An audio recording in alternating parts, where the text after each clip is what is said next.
Hello, welcome to episode 3 of Heracles Bad. And we open episode 3 after the choral ode with a gloating Lycus. And now this is a repetition of his earlier boasting speech. Heracles isn't really the son of a god. That was just a water snake. It wasn't really the Hydra. So what if he killed a dog? Uh, and um,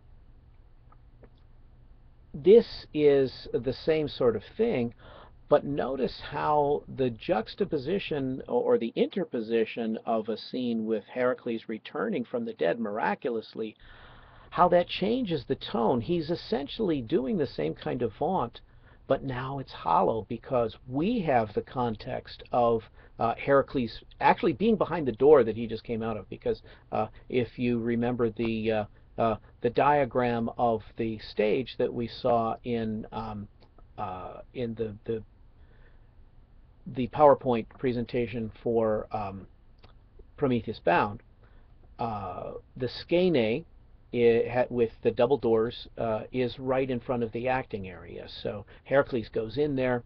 Um, Lycus comes out and starts gloating, and right behind those doors is the most powerful being in the most powerful man in the universe, at any rate. Uh, and so Lycus is in his glory, and so this is what we call dramatic irony, when the audience is in on something that the character isn't. Okay, so everything he says is hollow, and in fact, the hope that we were lacking before, perhaps we sided more with Megara at that point than with Amphitryon.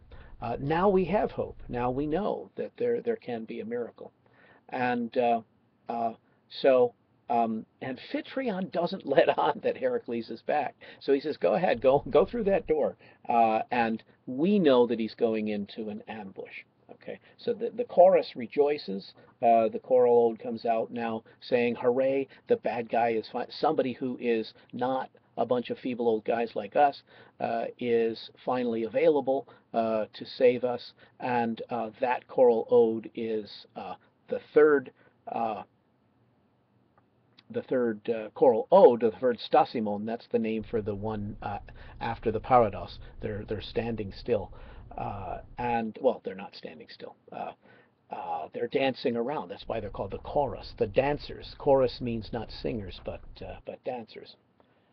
And so now we know that any violence has to occur off stage. These were the laws of decorum the in the age. Uh, so the violence happens off stage. We do have one line from Lycus, which in Greek is "Ioi moi moi, oh me, oh me." It's ouch, ouch, ouch. He's being pummeled by Heracles, and these cries come from off stage. And so this is how this is handled. And so all violence is integral to the ancient Greek tragedy, and yet it's not permitted on stage, and so but it's implicit off stage, usually told by a messenger, or as here. We hear the sound effects off stage. So I'm going to leap right into the fourth episode then, the appearance of Madness and Iris. Iris, the messenger goddess. Now, this structure has been criticized by some critics as being therefore disjointed, that we have this pinnacle of good news, and then we're immediately plunged into despair with Madness arriving. But it seems to me that that's very naturalistic. That, in fact, is what happens. That bad news comes out of nowhere, and so just as we are reveling in the again what Tolkien calls the eucatastrophe, we're dashed to a real catastrophe now with the appearance of Madness and Iris, and especially since Madness, Lysa, as the Greek calls her. It isn't relishing this. She is not really wanting uh, to harm Heracles, but she's forced by the jealous Hera. she says, "I call the sun god to witness." So she swears to to Apollo. "Apollo, witness that herein I am acting against my will." And so the madness itself is also done by Tychoscopia, done by the chorus describing Heracles off stage, tearing his children apart limb by limb because he thinks that they are monsters. He's seeing them as the kind of monsters that he destroyed in his 12 labors.